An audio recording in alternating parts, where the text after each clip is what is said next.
The bank was quiet until the front doors suddenly shattered. Heavily armed men in black masks rushed inside, forcing everyone to drop to the cold marble floor. Panic filled the large room as people cried in terror. But lying completely flat among the crowd was Drake, an active-duty Navy SEAL, and his large German Shepherd, Bruno. While everyone else shook with fear, Drake kept his breathing steady. He held his dog down and watched the violent men pace around the room. As the minutes slowly ticked by, Drake noticed something very strange about how the robbers acted. Something about this terrifying attack just did not make sense. Before we dive in, let us know in the comments which country you are watching from, and if you love stories that melt your heart, please subscribe to support our channel. The rain poured down on the streets of downtown Seattle. Inside the First National Bank, the air felt warm and quiet. Drake stood near the back of the line. He was a tall, heavily muscled man in his early 30s. He wore a simple gray t-shirt and dark jeans. His posture was relaxed, but his eyes constantly scanned the room. As an active-duty Navy SEAL currently on leave, Drake never truly turned off his awareness. He tracked the locations of the exits. He noted the blind spots of the security cameras hanging from the high ceiling. He watched the lone security guard, an older man named Frank, who stood near the entrance and slowly sipped his morning coffee. Sitting quietly right beside Drake's left leg was Bruno. Bruno was a large German Shepherd with a thick coat of black and tan fur. The dog did not whine or pace. He sat completely still, his amber eyes watching the people moving around the large lobby. The bond between the man and the dog went far beyond the usual relationship between a pet and an owner. Bruno understood Drake's smallest gestures. A slight movement of two fingers, a soft click of the tongue, or a subtle shift in body weight was enough to give the dog a command. Drake reached down and patted the side of Bruno's neck. The dog leaned into the touch for a brief second before returning to his vigilant posture. "Next in line, please," a voice called out. Drake stepped forward toward the counter. Bruno followed right at his heel, stopping the exact moment Drake stopped. Behind the glass stood a young bank teller. Her name tag read Sarah. She had blonde hair tied in a neat ponytail and wore thick framed glasses. She looked a bit tired but offered a warm smile. "Good morning, sir. How can I help you today?" Sarah asked. She glanced down at Bruno and her smile grew wider. "Oh, what a beautiful dog. Is he a service animal?" "Yes, he is," Drake replied in a calm, deep voice. "I need to update the mailing address on my checking account and order a new debit card. My old one got damaged. Of course, I can help you with that." "Please slide your identification card into the tray," Sarah said. Drake pulled his wallet from his pocket, took out his driver license, and placed it in the metal tray. He did not talk much. He preferred to listen and observe. While Sarah typed away on her computer keyboard, Drake looked around the lobby again. There were about 15 customers inside. An elderly couple sat at a desk discussing a loan. A young mother tried to keep her toddler quiet near the ATM machines. A businessman in a sharp suit paced back and forth while speaking loudly on his cell phone. Everything seemed completely normal. It was just another typical, slow weekday morning in the city. "All right, Mr. Drake, I have your file open," Sarah said, pushing her glasses higher up on her nose. "What is the new address you would like to use?" Drake recited his new address. He had just moved into a quiet apartment closer to the water. After years of deployments and high-stress missions overseas, he needed a place to rest and recover. The Navy had given him a long leave period to heal a shoulder injury. He spent most of his days running along the beach with Bruno and trying to adjust back to civilian life. Adjusting was always the hardest part. On the battlefield, the rules were simple. Back home, the quiet often felt louder than a war zone. "Okay, the address is updated. Your new card will arrive in 5 to 7 business days," Sarah said. She handed his identification card back through the tray. "Is there anything else you need today?" "No, that is all." "Thank you for your help," Drake said. He put the card back into his wallet. He looked down at Bruno. Ready to go, buddy? Bruno stood up immediately, his tail wagging just a little bit. Drake turned away from the counter and started walking toward the main entrance. He was looking forward to getting a hot cup of coffee at the cafe next door. He took exactly 5 steps before the quiet morning shattered into pieces. A deafening crash echoed through the large room. The heavy glass doors at the front entrance exploded inward. Shards of glass rained down onto the marble floor. The old security guard, Frank, dropped his coffee cup in shock. Before Frank could even reach for his radio, a heavy boot kicked him straight in the chest, sending him crashing into a nearby desk. 4 men stormed into the bank lobby. They moved with terrifying speed and purpose. They wore heavy black tactical gear from head to toe. Thick body armor covered their chests. Black ski masks completely hid their faces. Each man gripped a black assault rifle, their fingers resting dangerously close to the triggers. "Everybody get down on the ground right now," the lead robber screamed. His voice was muffled by the mask, but the violent tone was unmistakable. He raised his rifle toward the ceiling and pulled the trigger. The loud crack of the gunshot rang in the enclosed space. The sound was deafening. Dust fell from the ceiling tiles. Panic erupted instantly. The young mother screamed and grabbed her toddler, dropping to the floor. The businessman dropped his phone, throwing his hands over his head. The elderly couple cowered under a desk. Behind the counters, Sarah and the other tellers hit the floor, crying out in fear. "Faces down! Hands where I can see them! If anyone moves, you die!" another robber shouted, pointing his weapon at the crowd. Drake did not panic. His heart rate stayed steady. The moment the glass broke, his military training took over completely. Muscle memory kicked in faster than conscious thought. He immediately dropped to the floor, pulling Bruno down right beside him. Drake laid flat on his stomach. He kept his head down, blending in with the terrified crowd. He placed one hand firmly on the back of Bruno's neck. He applied a specific, gentle pressure. It was a silent command that told the dog to stay completely still and absolutely quiet, no matter what happened next. Bruno understood. The dog laid flat, pressing his body against Drake's leg, his ears pinned back but his eyes wide and alert. Drake pressed his cheek against the cold marble floor. Through the small gap between his arms, he watched the 4 armed men fan out across the lobby. He studied their boots, their movements, and the way they handled their weapons. They were organized. They were dangerous. But Drake was a SEAL, and the bank had just become a battlefield. The 4 masked men moved with ruthless efficiency. The lead robber, a tall and broad-shouldered man, barked orders. He directed 2 of his crew to secure the perimeter. "Lock the doors! Pull the blinds down!" he shouted. The metallic screech of the heavy security blinds rolling down covered the sound of weeping from the hostages. The bank went from a bright space to a dark cage in seconds. The overhead fluorescent lights flickered, casting cold shadows across the marble floor. Phones. "Everyone toss your cell phones to the center of the room, right now," a second robber yelled. He was shorter but heavily built, carrying a large black canvas bag. He walked among the terrified people lying on the floor, kicking at those who moved too slowly. Trembling hands reached into pockets and purses. Cell phones slid across the stone floor, clattering as they piled up. Drake reached into his front pocket slowly. He did not want to trigger any sudden reactions. He pulled out his black smartphone and tossed it toward the pile. He kept his eyes lowered, playing the role of a compliant victim perfectly. "Move! Everybody move to the center lobby. Get away from the glass," the lead robber commanded. He waved his rifle to direct the crowd. "Crawl if you have to. Just get to the middle." The hostages scrambled in panic. The elderly couple held hands, shuffling on their knees. The young mother dragged her toddler, whispering words of comfort into the crying child's ear. Drake pushed himself up onto his hands and knees. He gave a soft click with his tongue. Bruno instantly rose to a low crouch, moving in perfect sync with Drake. They crawled toward the center of the room, blending into the sea of frightened people. Once in the center lobby, Drake laid flat on his stomach.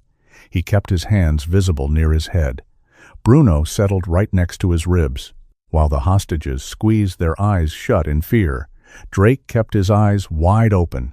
His gaze swept the room, taking mental notes. There were 4 hostiles. The leader stood near the main entrance, watching the street through a small gap in the blinds. The second man, the one with the canvas bag, guarded the teller counters. A third man, tall and thin, paced near the back hallway leading to the vaults. The fourth man stood near the manager's office, keeping an eye on the huddled hostages. All 4 carried identical assault rifles. They wore heavy combat boots, tactical vests loaded with extra magazines, and black gloves. They communicated with short hand signals. They were trained professionals, not desperate street thugs. The atmosphere in the lobby felt heavy. The smell of fear mixed with the sharp scent of gunpowder from the warning shot earlier. The sound of muffled crying echoed off the high walls. A few people gasped for air, struggling to breathe through their panic. Next to Drake, Bruno remained a statue of perfect discipline.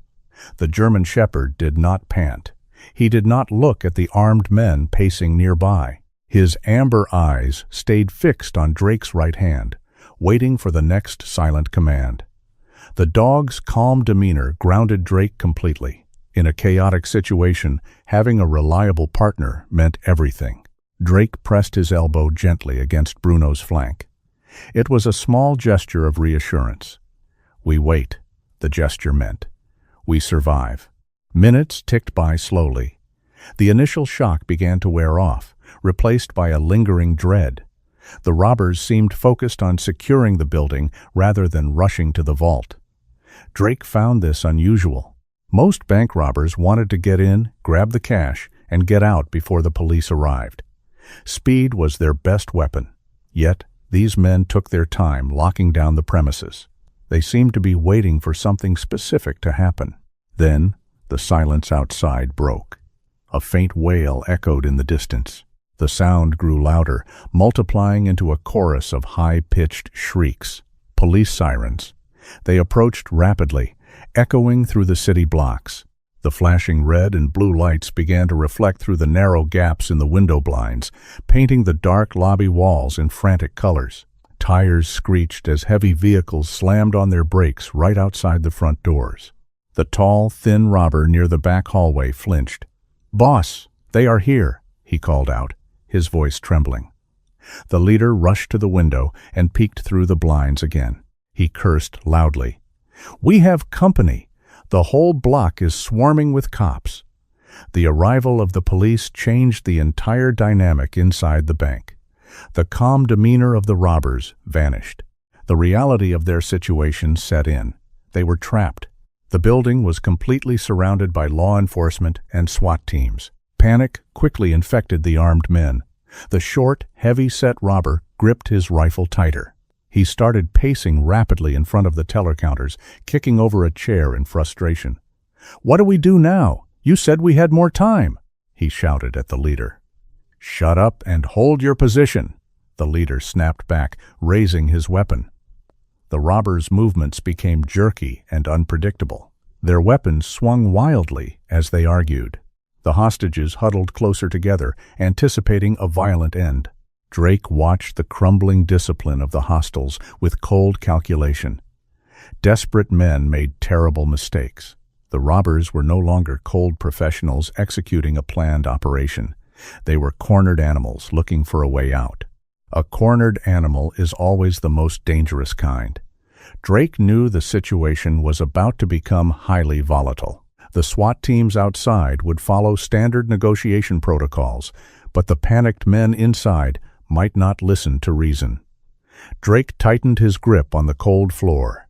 He needed to be ready to act, but for now, ultimate patience was his only strategy. He took a slow, deep breath, matching his breathing rhythm exactly with Bruno's.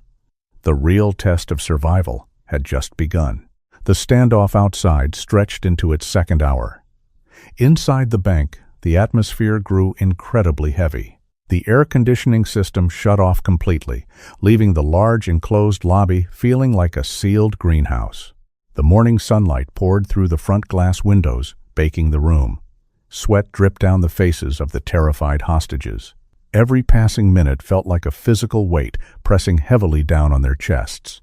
The red and blue lights from the police cruisers continued to flash through the narrow slits of the window blinds. The rhythmic blinking served as a constant, silent reminder of the chaotic situation surrounding them. The four masked robbers paced the floor like caged predators. Their initial burst of adrenaline wore off, replaced quickly by raw, irritable tension. The leader stayed glued to the front window, occasionally whispering into a handheld radio. The others kept their rifles trained on the crowd, their fingers twitching dangerously close to the triggers. Drake remained perfectly still on the hard marble floor. He controlled his breathing carefully, taking slow, deep intakes of air through his nose and releasing them quietly through his mouth. Beside him, Bruno mirrored his calm state. The German shepherd lay flat, his large paws tucked neatly under his chest. The stifling heat and the terrifying uncertainty finally broke someone. Near the teller counters, an older bank employee named Margaret began to struggle. She was a woman in her late 60s with neat silver hair and a kind face. She wore a simple blue blouse and a small gold cross necklace. She lay curled tightly on her side, clutching her chest. Her breaths came in short, ragged gasps. She was hyperventilating. The sound of her desperate wheezing echoed loudly in the quiet lobby. Panic attacks were extremely dangerous in hostage situations. They spread fear like a virus and greatly annoyed the captors. Margaret tried hard to muffle her cries with her hands, but her entire body shook violently. The short, heavy-set robber snapped his head toward the sound. The prolonged wait had fried his nerves completely. He stomped over to the teller area, his heavy combat boots echoing sharply off the stone walls. "Shut up! Shut your mouth right now!" the robber yelled.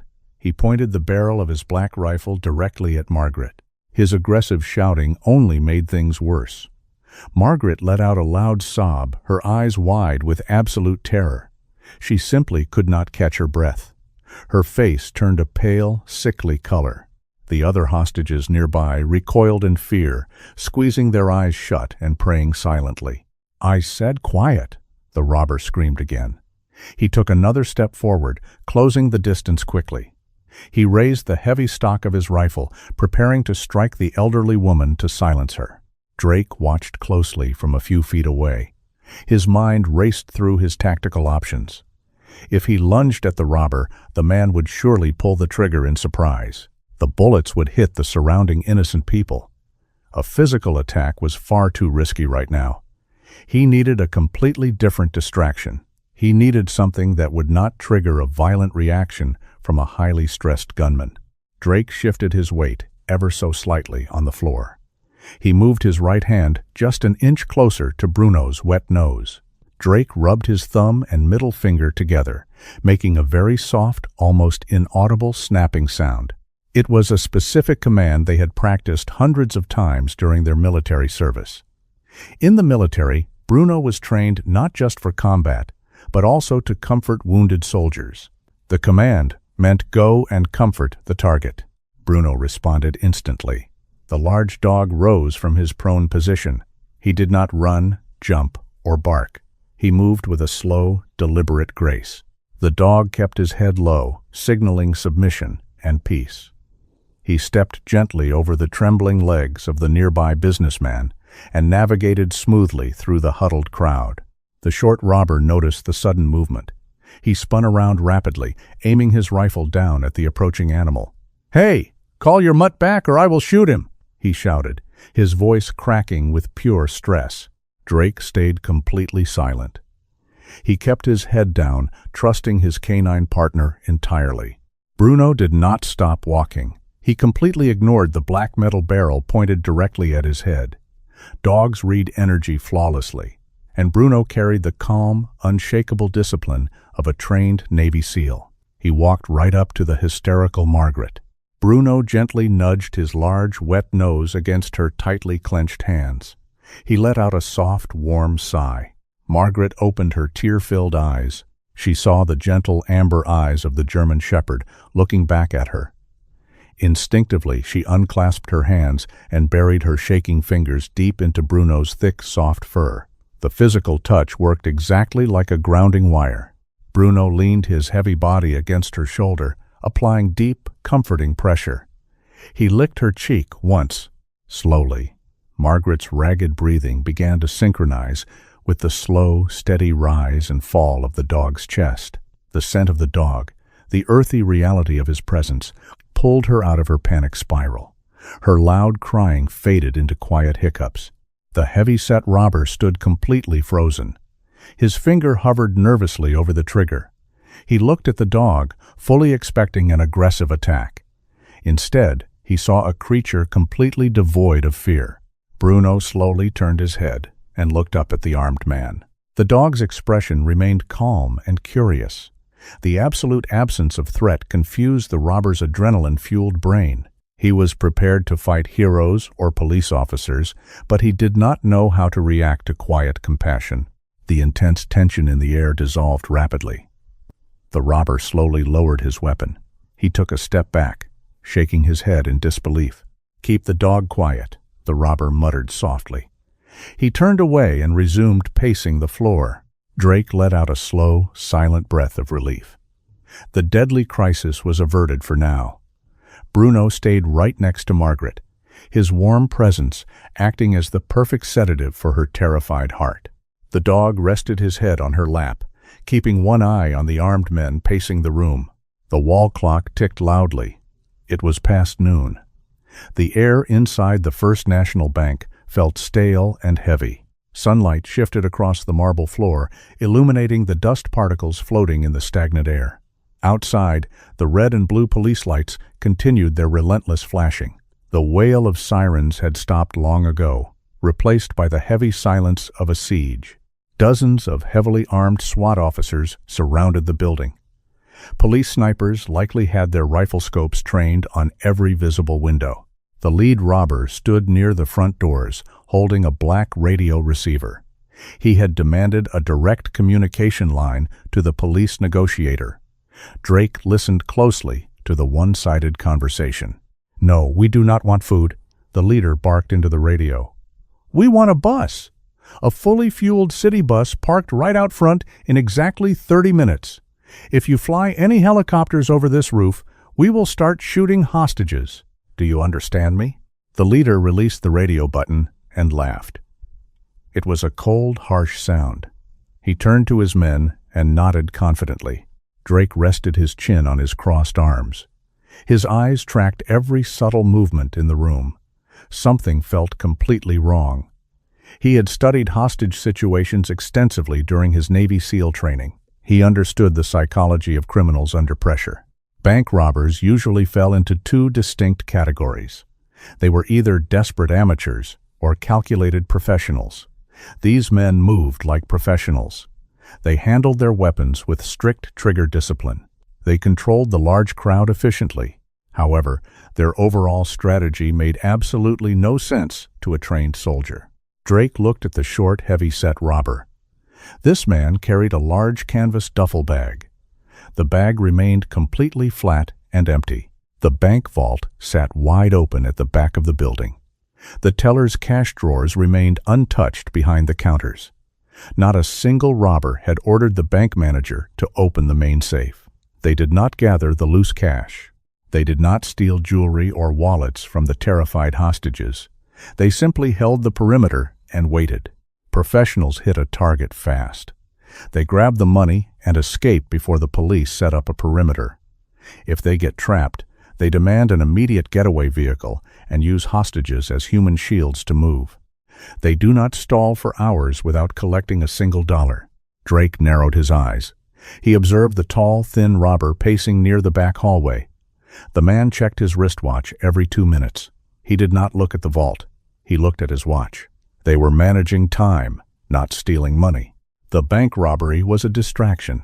It was a loud, chaotic show designed to pull every police officer in Seattle to this exact location. But what was the real target? Drake pressed his leg against Bruno. The German shepherd breathed softly. The dog absorbed the heavy tension in the room without reflecting it back. Bruno watched a bead of sweat drip from Drake's forehead onto the hard floor. Suddenly, the atmosphere shifted. Drake felt a sudden spike in adrenaline from a person nearby. He turned his head slightly. A young man lay on the floor about 3 feet away.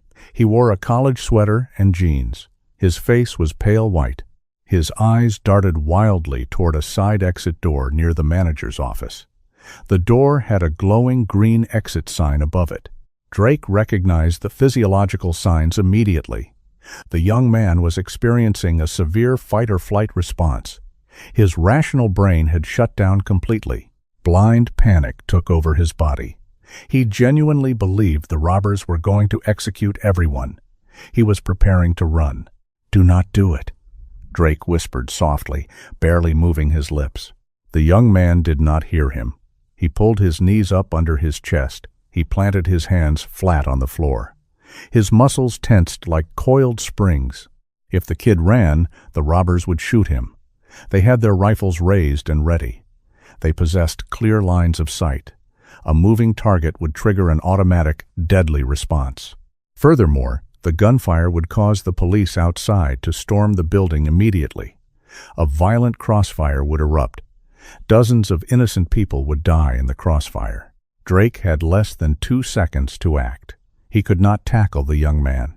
A sudden, aggressive movement from Drake would draw the robber's attention and expose his own military training. He had to stop the kid while looking like a helpless, terrified victim. The young man pushed off the floor. He sprang upward, launching himself toward the glowing green exit sign. Drake moved with lightning speed. He swept his right leg outward, keeping it completely flat against the floor. His heavy combat boot caught the young man perfectly squarely in the shin, just as the kid took his very first step. The young man lost his balance instantly. His legs flew out from under him. He crashed face first into the hard marble floor with a loud, painful thud. The sudden impact knocked the wind completely out of his lungs. He let out a loud groan and rolled onto his side, clutching his leg in agony. Drake immediately pulled his leg back. He curled into a tight ball, covering his head with his hands. He made himself look as small and pathetic as possible, trembling artificially. "Hey, what is going on over there?" the tall, thin robber shouted. He raised his rifle and jogged toward the center of the lobby. The robber pointed his weapon directly at the young man writhing on the floor. "Did I tell you to move? Give me one good reason why I should not blow your head off right now." The young man gasped for air. "I slipped," he wheezed, his nose bleeding from the hard fall. "My leg fell asleep. I tried to shift my weight and I slipped. Please do not shoot me." The robber kicked the young man hard in the ribs. The kid cried out in sharp pain. "Stay on the ground. Next person who stands up gets a bullet in the brain," the robber screamed. He glared at the surrounding hostages. His eyes swept over Drake. Drake kept his face hidden behind his arms, playing the role of a paralyzed civilian perfectly. The robber snorted in absolute disgust and walked back to his post near the hallway. Drake opened his eyes slowly. He let out a tiny, silent breath. The crisis had passed. He had saved the kid's life and prevented a bloodbath. Bruno nudged Drake's elbow with his wet nose, checking on his partner. Drake gave the dog a subtle nod. The situation was escalating quickly. The fake robbery was taking too long. Drake needed to figure out what these men were actually doing outside this building, and he needed to figure it out fast. The sudden snap of the main circuit breaker echoed loudly through the large building. In an instant, the overhead lights died. The glowing screens of the teller computers faded to black. The quiet hum of the backup air conditioning system stopped completely. The bank plunged into complete darkness. For one brief second, a heavy silence fell over the room. Then, panic erupted. Several hostages screamed, their voices echoing wildly off the high ceiling. The sudden loss of vision destroyed whatever fragile calm the people had left. The darkness felt thick and suffocating. "Nobody move!" the lead robber bellowed. His voice sounded strained and slightly panicked. "Stay exactly where you are. I will shoot anyone who stands up." Click, click, click. Bright beams of white light cut through the blackness. The robbers had activated the tactical flashlights mounted under the barrels of their rifles. The stark white beams swept across the floor, illuminating terrified faces, trembling hands, and huddled bodies. The moving lights cast long, distorted shadows against the walls, turning the bank into a nightmare of shapes and noise. Drake did not panic. He welcomed the darkness. Darkness was a friend to a Navy SEAL. It provided cover. It offered opportunity. He knew the robbers' vision would be ruined. The sudden transition from bright daylight to pitch black, combined with the glare of their own flashlights, meant they could only see exactly where their beams pointed. Everything else was a blind spot. Drake pressed his hand flat on the floor. He gave a double tap near Bruno's front paw. The command meant absolute stealth. Move low, move slow, and stay out of sight. Bruno understood immediately. The dog lowered his head until his chin brushed the marble floor. Drake needed to see outside. He needed a clear view of the street. The chaotic behavior of the robbers proved this was not a normal hostage situation, but he lacked the final piece of the puzzle. The front windows were covered by heavy security blinds, but the edges might offer a narrow line of sight. Drake began to crawl. He moved with agonizing slowness. He kept his body perfectly flat, using his elbows and the toes of his boots to pull himself forward across the smooth stone. He dragged his weight inch by inch. He timed his movements with the shouts of the robbers and the cries of the hostages. Every time someone sobbed loudly, Drake slid forward. Bruno followed right beside him. The large dog moved like a shadow, making zero noise. The dog positioned himself slightly behind Drake's left side, instinctively guarding his blind flank. A harsh white flashlight beam swept rapidly toward them. The tall, thin robber was pacing down the center aisle, swinging his rifle back and forth. Drake stopped instantly. He flattened himself completely and closed his eyes. Closing his eyes prevented any accidental reflection from the bright light. He held his breath. Next to him, Bruno froze like a stone statue. The bright beam of light passed right over their backs, lingering for a fraction of a second before moving on to the next row of hostages. Once the light moved away, Drake opened his eyes and resumed his slow crawl. The distance to the front wall was only 20 feet, but it felt like a mile. He navigated around a heavy wooden desk and an overturned chair. His muscles burned with the effort of controlled, silent movement. Finally, his fingers touched the cold metal baseboard of the front wall. He had reached the window area. Drake pressed his back against the wall. He slowly raised his head. The heavy plastic blinds covered the entire window frame. He found a small gap near the bottom corner where the blind did not quite meet the window frame. He leaned forward and pressed his right eye against the narrow slit. The world outside was a chaotic ocean of flashing lights. Red and blue strobes painted the street. Police cruisers blocked every intersection. Heavily armored SWAT trucks were parked at tactical angles. Officers in full tactical gear crouched behind car doors with their weapons raised. The police had completely locked down the entire city block. Drake scanned the perimeter. His eyes ignored the obvious police presence and searched for anomalies. He looked for things that did not belong. He scanned the rooftops, the alleyways, and the parked civilian cars. Then he saw it. Across the street, parked halfway down the block behind a row of news vans, sat a large, unmarked black truck. It looked like a standard utility or maintenance vehicle. The truck was parked right next to an open storm drain. However, the street was a designated lockdown zone. No utility vehicles should be operating inside the police perimeter. Drake squinted, focusing his vision on the back of the truck.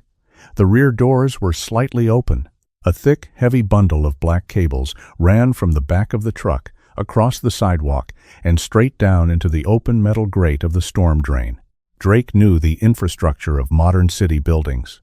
The main fiber optic communication lines and the high-speed data cables for the bank ran directly through those underground utility tunnels. They connected the bank's internal servers to the global financial network. The final piece of the puzzle clicked into place. The realization hit Drake like a physical punch. The men inside the bank were not here to steal cash. The empty bags, the lack of urgency, the deliberate stalling tactics, all of it made perfect sense now. This entire hostage situation was a massive, loud, terrifying distraction. It was a physical smokescreen. The real robbery was happening across the street, right under the noses of 50 heavily armed police officers. Inside that black truck, a team of highly skilled hackers had tapped directly into the bank's main server lines. They were likely bypassing the external firewalls by physically connecting to the internal network. They were transferring millions, possibly billions of dollars, digitally. They did not need to break into the vault. They just needed time. The robbers inside were cheap muscle. They were paid to walk into the bank, make a lot of noise, take hostages, and keep the police entirely focused on the front doors. Once the hackers finished the digital transfer, the truck would simply drive away in the chaos. The men inside would eventually surrender or die, but the money would be gone forever. Drake pulled away from the window. His heart beat with a new, focused intensity. The situation had escalated from a simple standoff to a highly sophisticated heist. If the SWAT team outside decided to breach the building now, lives would be lost, and the real criminals would escape with the money. Drake looked back into the dark, chaotic lobby. The robbers were still shouting, their flashlights darting erratically. Drake knew he could not wait for the police to figure it out. He had to send a message to the outside world. He had to warn the tactical commander about the black truck. He needed a way to signal them without alerting the armed men standing just a few yards away. He began to search the darkness around him for a solution. Drake had to warn the police forces outside. He needed to tell them about the black truck, but he had no phone. The robbers had confiscated all the cell phones and dumped them in the center of the room. He could not stand up and shout. He could not wave his hands to catch a sniper's attention. He needed a way to communicate silently through the narrow gap in the front window blinds. He needed a light. Drake slowly turned his head. His eyes adjusted fully to the deep shadows of the bank lobby. The only illumination came from the erratic, sweeping beams of the robbers' mounted flashlights. He scanned the floor. He looked at the teller stations. He looked at the overturned chairs. He looked at the area near the front entrance where the old security guard, Frank, had been attacked earlier. Frank had dropped his coffee cup. It lay shattered on the floor. But Drake looked closer, straining his eyes in the gloom. Under the edge of a heavy mahogany desk, about 15 feet away from Drake's current position, rested a small metallic cylinder. It was a standard-issue, heavy-duty flashlight.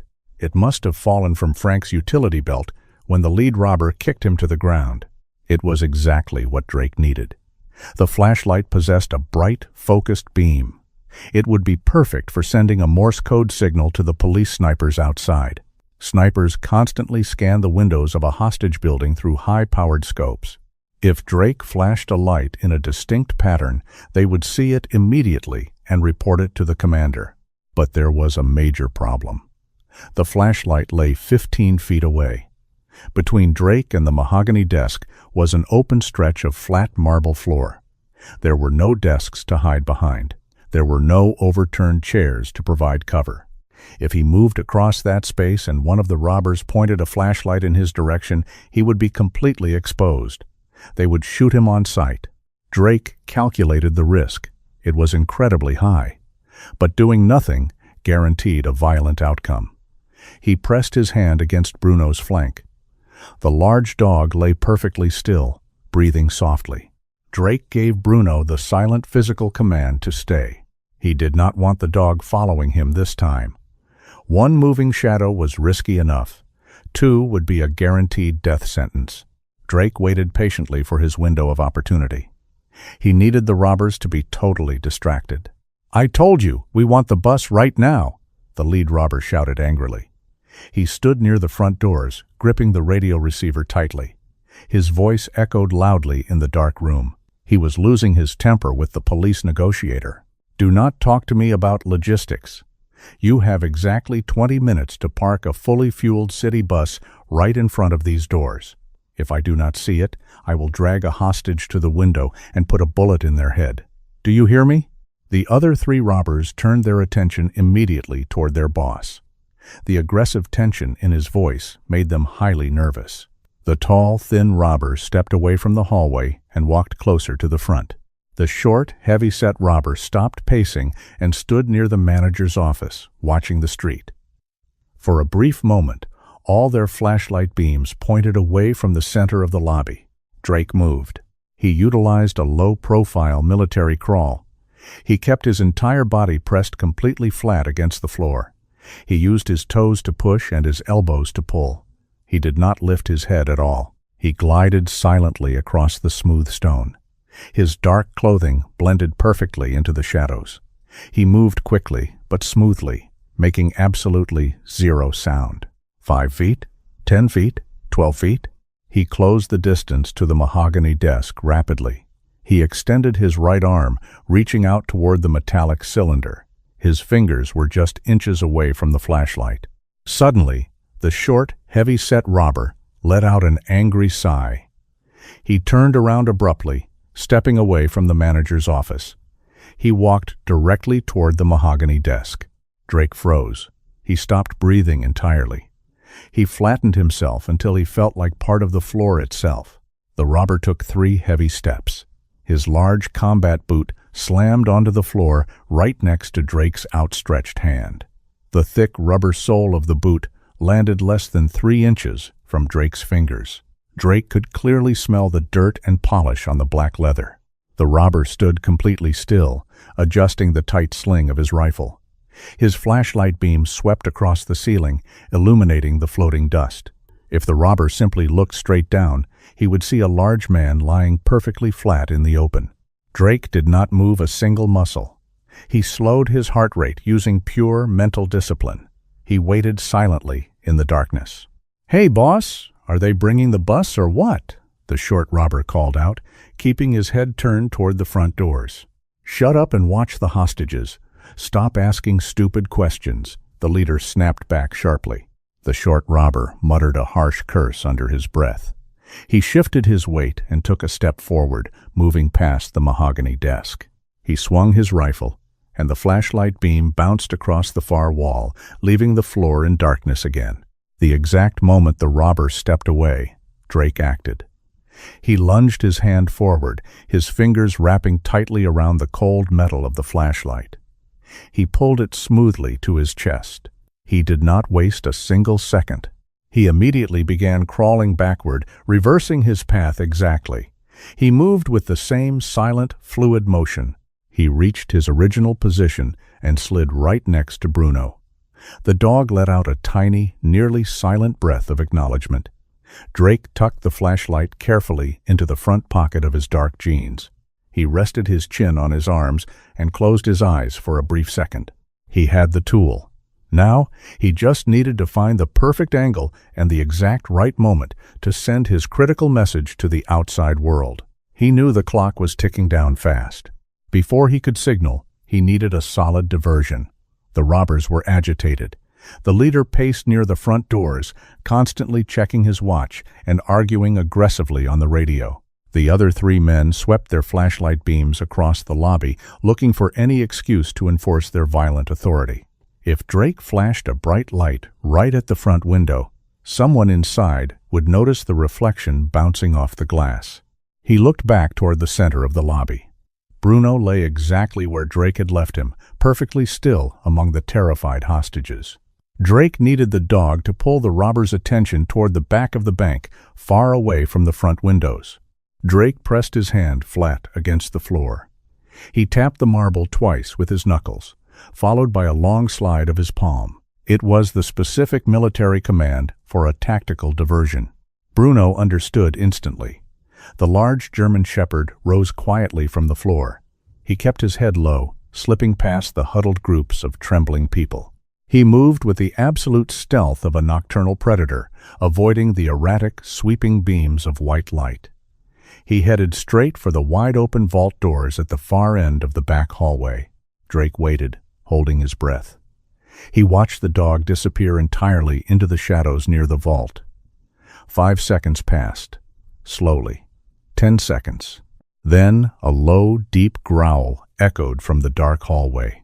It was not a loud bark, but a threatening, rumbling sound that carried perfectly through the quiet, tense air of the bank. It sounded exactly like a large, angry animal defending its territory against an intruder. The tall, thin robber spun around immediately, aiming his rifle toward the dark hallway. "What the hell was that?" he shouted, his voice tight with sudden fear. "It is that stupid dog," the short, heavy-set robber replied. He swung his flashlight beam toward the vault, but the light simply did not reach far enough into the thick darkness. "Go check it out right now," the leader commanded from the front doors, pointing his weapon. "We cannot have any surprises back there. Shoot the mutt if it gives you any trouble at all." The tall robber and the short robber moved together. They walked cautiously toward the back hallway, their heavy boots echoing sharply on the stone floor. Their flashlight beams focused entirely on the vault area, searching for the hidden animal. The leader and the fourth robber turned their heads to watch them go, their attention completely fixed on the dark corridor. Every single pair of eyes inside the bank was looking away from the front window. The diversion worked flawlessly. Drake did not waste a fraction of a second. He rolled onto his side and pressed his face against the narrow gap in the blinds. He cupped his left hand tightly over the wide lens of the flashlight to prevent the light from spilling backward into the open lobby. He pointed the narrow beam straight out through the gap, aiming directly at the roof of a parked police cruiser across the street. He knew the snipers on the adjacent rooftops were watching every inch of the bank's front wall through high-powered optical scopes. He pressed the rubber power button. Click. A sharp beam of white light pierced the darkness outside. Drake immediately began tapping the button, using his thumb to control the rapid flashes. Short, short, short. Long, long, long. Short, short, short. SOS. He repeated the universal distress signal twice to ensure he had their absolute attention. He paused for 2 full seconds. Then he began transmitting the real message. He used the rapid, efficient abbreviations of military communication to save precious time. HOSTILESFAKE, BLACK, TRUCK, OUTSIDE,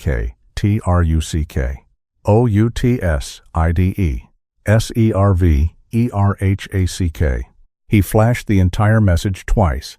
His thumb moved with blinding speed, a skill honed through years of covert operations in hostile territories. The snipers outside were trained observers.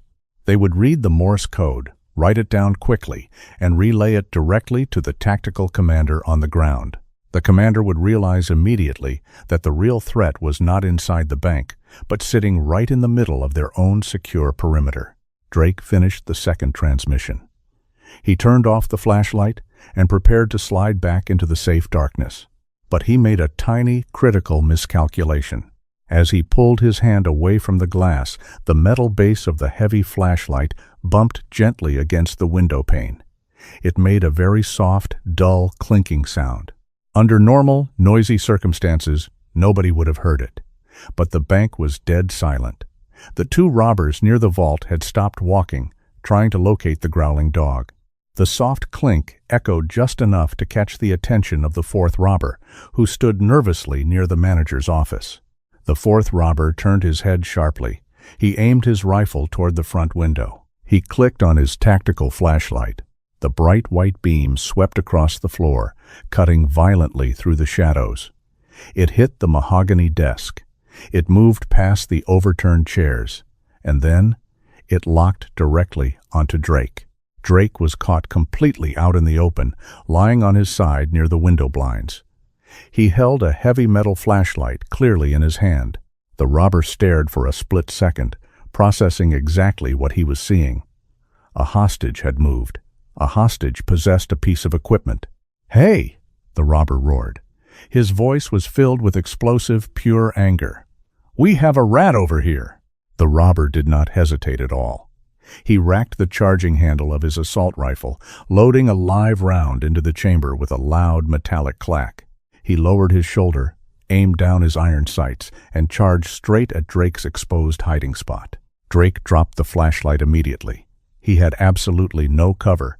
He had no weapon to defend himself, and a heavily armed, furious criminal was sprinting directly toward him, fully ready to pull the trigger.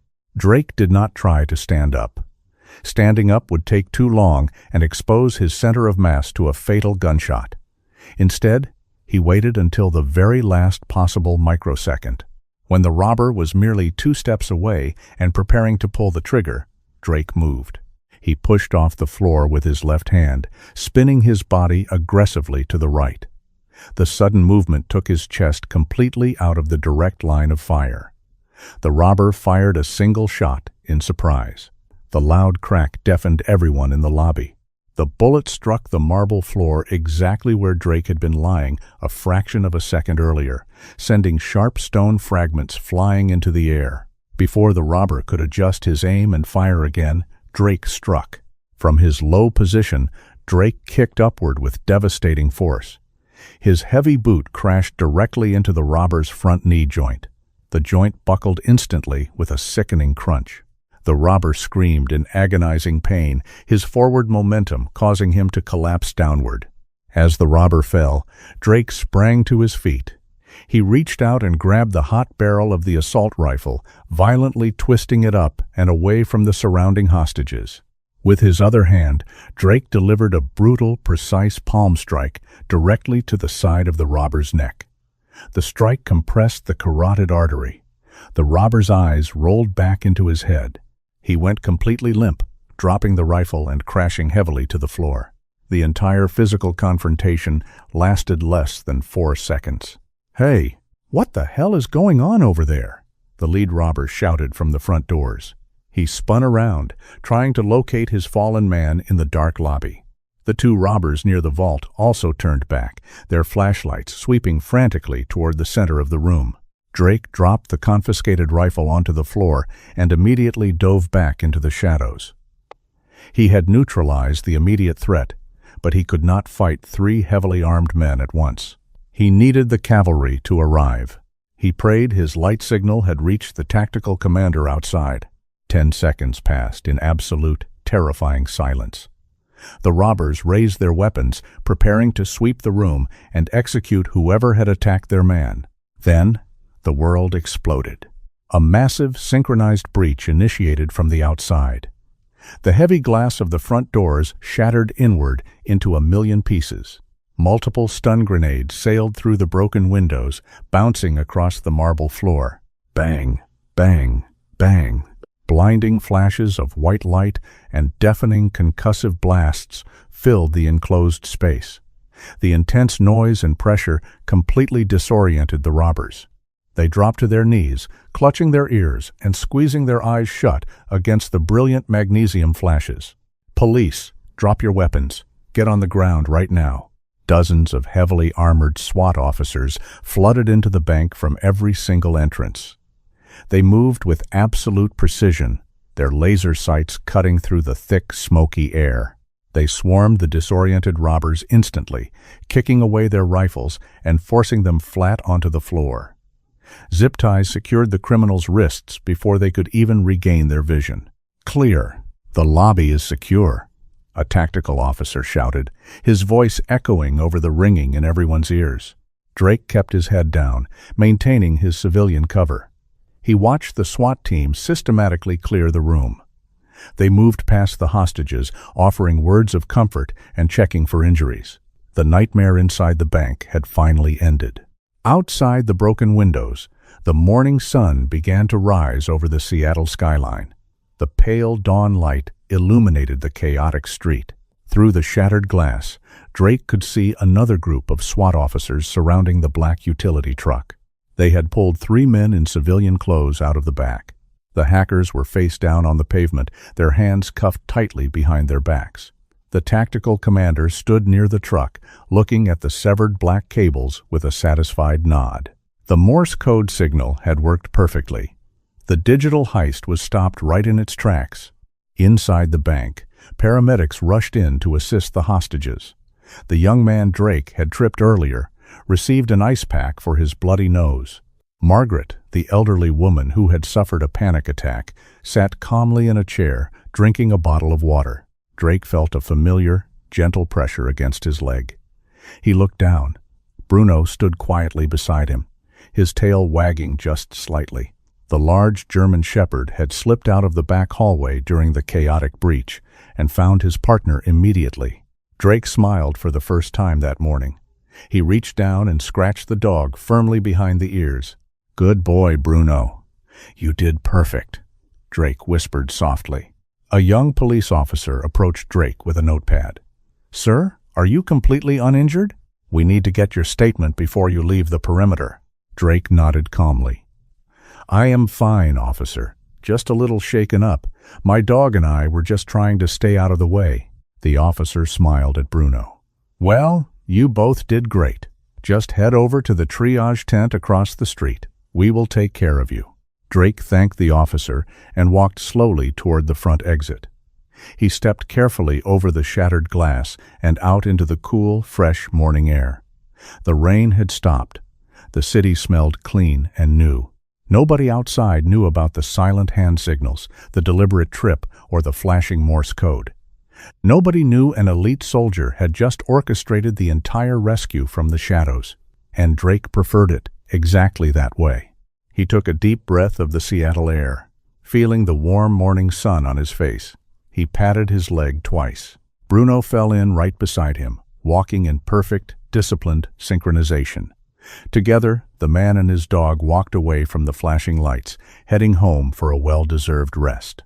The story of Drake and Bruno reminds us that true heroism does not always require loud actions, aggressive words, or violence. Sometimes the absolute greatest strength lies in patience, careful observation, and quiet courage. In our own lives, when we face overwhelming chaos, stress, or dark moments, we can learn a valuable lesson from their silent discipline. We do not always need to react immediately out of fear. Sometimes, staying completely calm and waiting for the right moment is the most powerful and effective thing we can do. True protectors act with clear purpose, not blind panic. If this story of quiet bravery and the incredible bond between a man and his dog inspired you, please share this video with your friends and family. Leave a comment below with your thoughts, and do not forget to subscribe to our channel for more inspiring stories. May God bless you and your loved ones with peace, unshakable courage, and absolute safety in every single step of your journey. Please comment Amen to receive this blessing.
Hmm.